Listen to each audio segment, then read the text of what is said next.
ادع إلى سبيل ربك بالحكمة والموعظة الحسنة وجادلهم بالتي هي أحسن.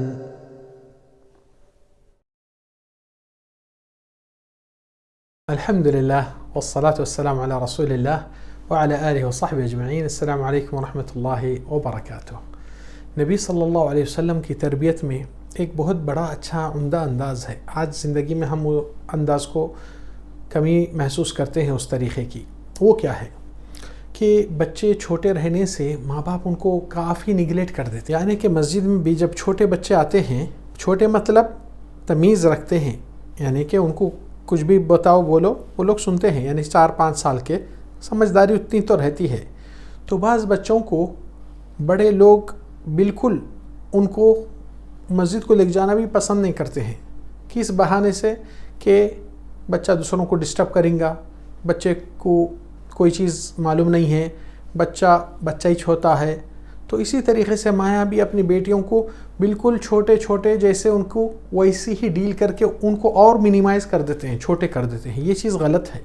رسول اللہ صلی اللہ علیہ وسلم کی محفل بیٹھی ہے ان کے گھر میں، اور رسول اللہ صلی اللہ علیہ وسلم پانی دینا چاہ رہے تھے. تو ایک بچہ جو کہ 12 یا 13 سال بامشکل بول کے ہیں کہ پہلے رائٹ ہینڈ پہ بیٹھا تھا اور محفل پوری بیٹھی ہے. تو محفل میں بڑے لوگ ہیں، عمر والے لوگ ہیں، بزرگ لوگ ہیں.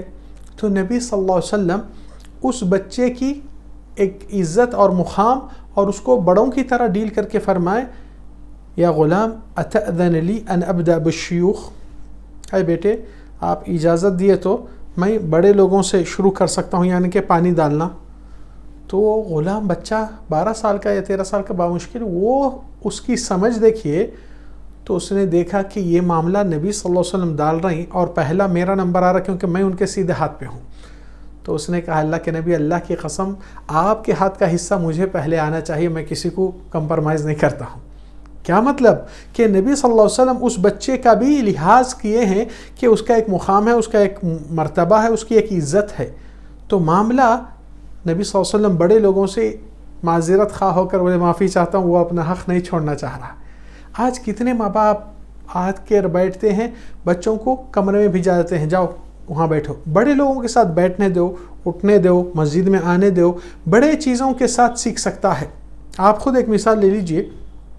اگر آپ کوئی گیم کھیلتے، ٹینس ٹیبل سمجھو، آپ کو اچھا کھیلنا آتا ہے، پریکٹس ہے، مگر سامنے والا ابھی بگنر ہے، اس کو کچھ آتا ہی نہیں، آپ کو کھیلنے میں مزہ آتا؟ بالکل. وہ آپ سے سیکھیں گا مگر آپ اس سے کچھ فائدہ نہیں اٹھائیں گے زیادہ. آپ کو جیتنے میں بھی مزہ نہیں آتا کیونکہ آپ کے برابر کا نہیں ہے.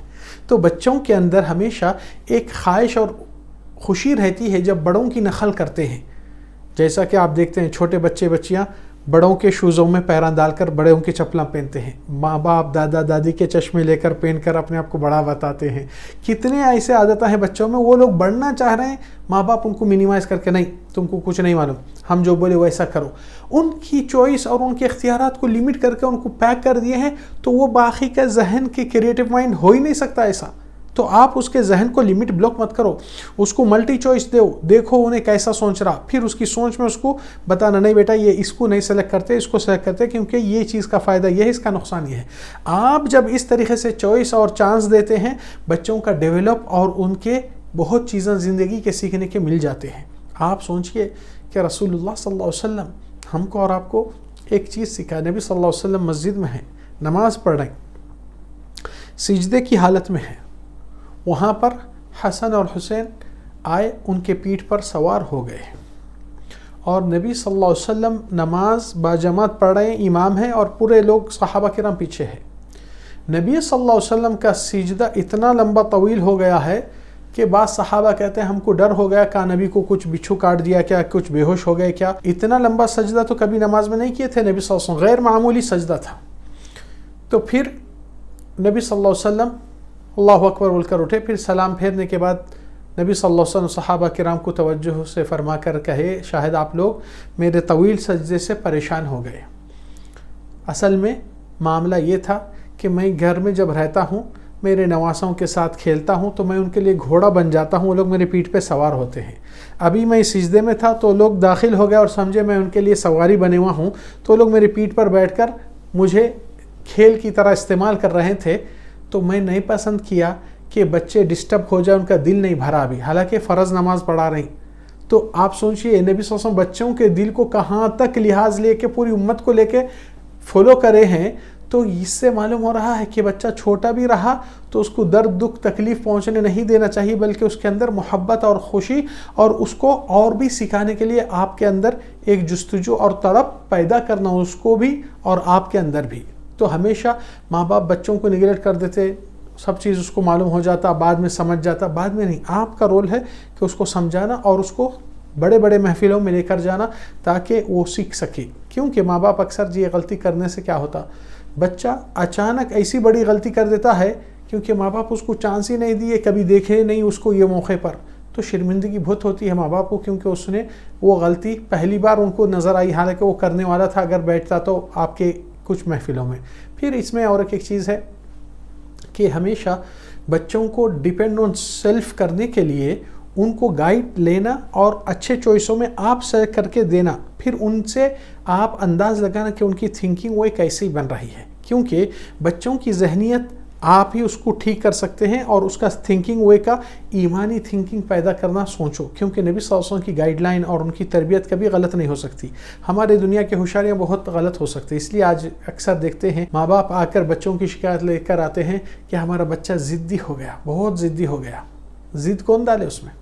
ضد اس کے اندر کی نہیں ہے، ضد آپ اور ہم پیدا کرے سو ہے۔ کیسا؟ آپ دیکھیے کہ ماں فکر مند رہتی ہے، چھوٹا بچہ ابھی کھانا نہیں کھایا، اس کو کھلانا ہے، ادھر بیٹے یہ کھا لے، بیٹی یہ کھاؤ کھاؤ، اس کے پیچھے لگتے پھرتے رہتے ہیں، تو اس کو مزہ آتا ہے کہ میں پھر رہا ہوں اور کھا رہا ہوں۔ کبھی کبھار جب عمر تھوڑا اور بڑھتی ہے تو بچہ کھانے سے رک جاتا ہے، تو ماں کیا کہتی ہے، بیٹا یہ کھا لو، ابو تم کو دکان کو لے کے جا کے دلاتے ہیں۔ تو بچے کے ذہن میں یہ آتا ہے، ارے بھائی کھانا نہیں کھائے تو کچھ اور بھی ایکسٹرا مل رہا ہے، تو اس کے اندر کیا ہوتا، بعد میں بلیک میل بھی کرنا شروع ہوتا ہے۔ یہ ضد کون پیدا کرے؟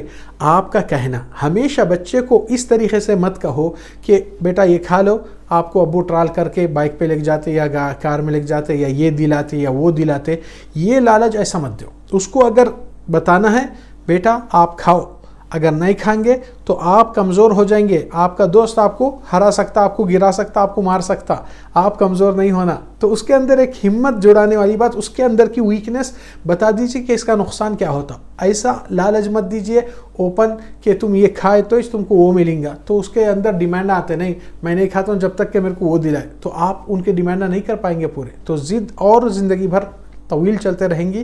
یہ چیزیں ایک مثال ہے، مگر ایسے بہت سے چیزیں ہیں جو ہماری بچوں کی تربیت میں کافی کمی پیشی نقص ہو رہا ہے۔ اللہ تعالی ہم کو اور آپ کو اچھی تربیت دینے کی توفیق عطا فرما، اور نبی کے تعلیمات اور سنت نبویہ کی تربیت ہمارے اور آپ کے گھروں میں ہمیشہ قائم دائم رکھے۔ وصلی اللہ وسلم علی نبینا محمد وعلی آلہ وصحبہ اجمعین۔